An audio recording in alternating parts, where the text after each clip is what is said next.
Il est 6 heures, Bertry s'éveille. Pour les ouvriers de la société Golinvaux, spécialisée dans les travaux de toiture, c'est la routine. Préparation du matériel et organisation des équipes. C'est comme tous les jours, on ouvre l'entrepôt. On va distribuer le travail aux différentes équipes. Colette Golinvaux, qui dirige l'entreprise, fait d'abord un rapide briefing avec chacun de ses chefs d'équipe. Il y a 5 différents chantiers aujourd'hui et cela demande une logistique sans faille. Très vite, cap sur Senef, où les ouvriers sont en train de rénover la toiture d'un château.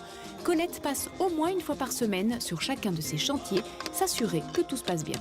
Et puis je crois qu'il y a également une autre raison, c'est que mon personnel aurait peut-être l'impression de travailler pour un fantôme si je ne venais pas de temps en temps leur dire bonjour.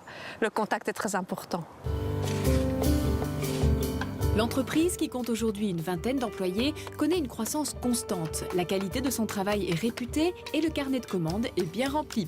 Mais elle fait en même temps face à une sévère pénurie de main-d'œuvre. Pour y pallier, Colette organise sur le site de l'entreprise une formation continue au métier de la toiture. Résultat, beaucoup de jeunes ont accroché et pensent aujourd'hui à perfectionner leur savoir-faire. Par rapport à la construction en général, c'est pas la même chose. Il faut respecter les techniques à l'ancienne, toutes ces choses-là que vous voyez pas dans les nouveaux bâtiments.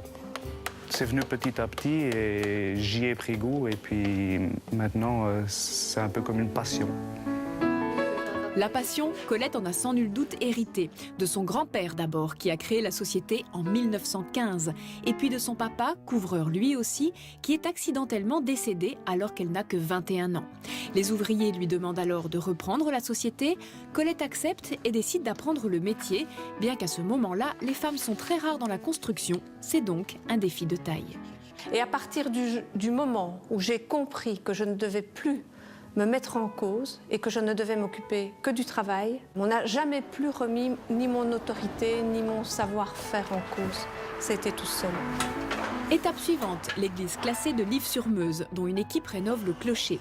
Ici, il faut d'abord remplacer la charpente. L'église date du XIVe siècle et il s'agit de travailler à l'identique. Selon un cahier des charges très strict, c'est qu'il s'agit ici de conservation de patrimoine. Je me suis tellement accrochée à faire ce métier parce que ça procure un bonheur immense de travailler dans des châteaux, dans des chapelles, dans tout ce bâtiment classé.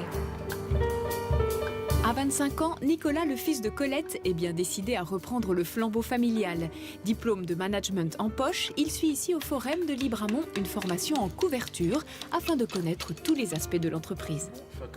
Ça me tenait vraiment à cœur de reprendre l'entreprise et de voir tout le travail que ma petite maman a accompli. Et donc ce serait vraiment une fierté pour moi de pouvoir continuer l'entreprise. Et ainsi continuer une lignée de déjà 4 générations. Une belle histoire de famille pour une société aujourd'hui plus que centenaire.